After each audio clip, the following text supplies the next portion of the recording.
course, one of the areas that New Orleans is most famous for is the French Quarter district.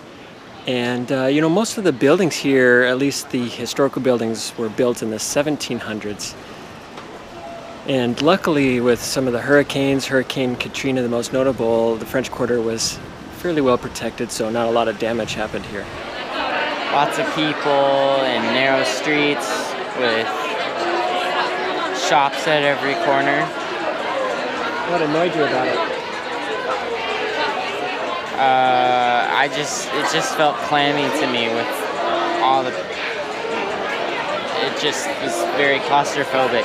The smoke and the humidity and the body odor and gasoline, it just all kind of mixes up in your nose and it's not pleasant.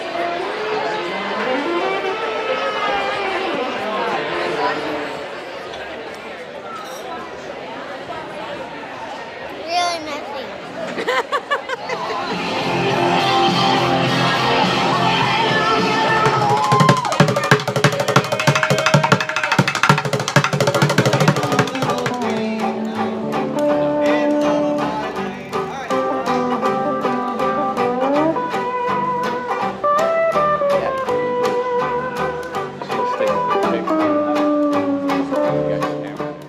We're here on the Laura plantation today, which is a Creole plantation that was built in 1805.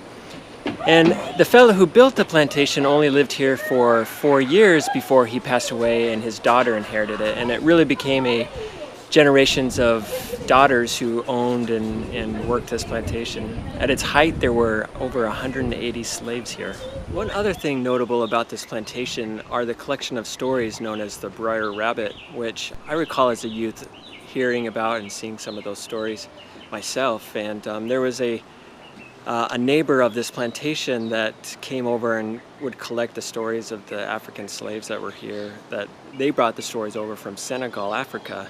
Anyway, those stories eventually were collected and either off of this plantation or the neighboring plantations. These are the stories of the clever rabbit and the sly fox, known as Briar Rabbit.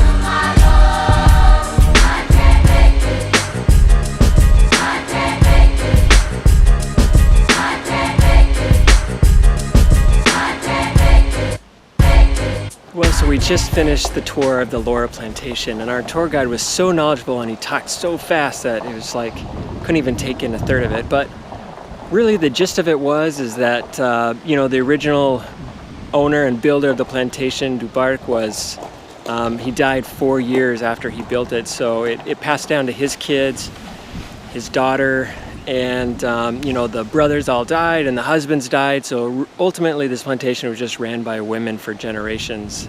Believe it or not, it was actually in service for many years, even up until the 1980s. It was still used for, members of at least the second family that owned the plantation lived here, and there were workers that lived in the original slave quarters. So it wasn't until the 80s when a large corporation bought up all of the sugarcane fields, and they reserved 14 acres for the historical aspects of this plantation. So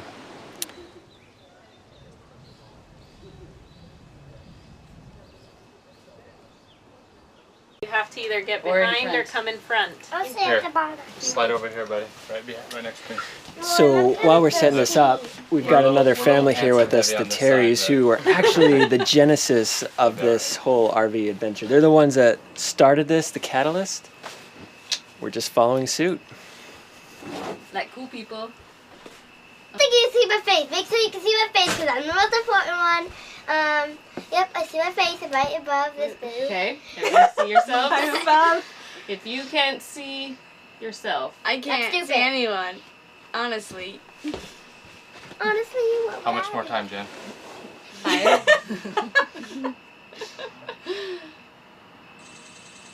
Let's do one more. Last day in New Orleans today. We are headed out to do a steamboat tour. Well, maybe because it's raining. Get our last beignet and then see you later to New Orleans. So We're gonna have lunch on the steamboat tour. Again, pouring rain.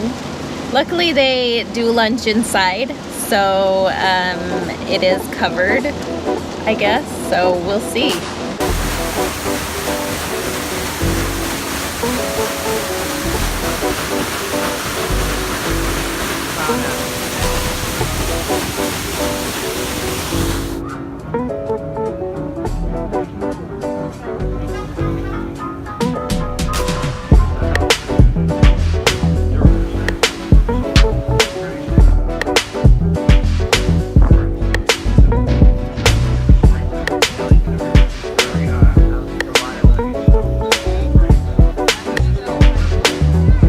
alright, so here's the Natchez. It's a 100% powered steamboat here on the Mississippi River. Well, Louisiana, you've been warm and muggy. Very humid here. Ew. But New Orleans has been fun, and it's been good to see the deep, deep south. Really almost as deep as you can go, unless you're in Florida. So Fun. we've enjoyed our time here. We're now heading northward again, and then westward. Westward bound. Anyway, fare thee well, Louisiana, and we'll see you guys on the road.